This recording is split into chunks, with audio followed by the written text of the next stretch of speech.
ఒక్క కంటిలో నలుసు పడితే ఆ కంటి బాధ ఏంటో ఇంకో కంటికి అర్థమవుతుంది అంటారు కదా.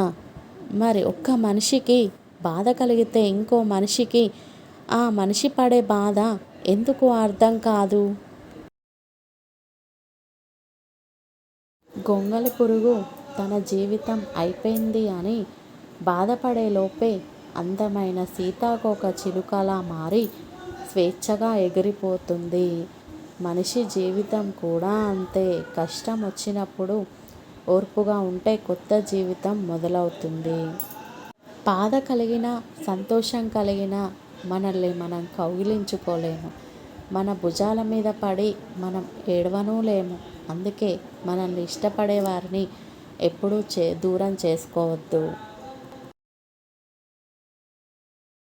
నా జీవితంలో నాకు పరిచయం వారందరికీ రుణపడి ఉంటాను. ఎందుకు అంటే సమాజంలో ఎలా బ్రతకాలో కొందరిని చూసి నేర్చుకున్నాను. ఎలా బ్రతకకూడదు అని మరికొందరిని చూసి నేర్చుకున్నాను.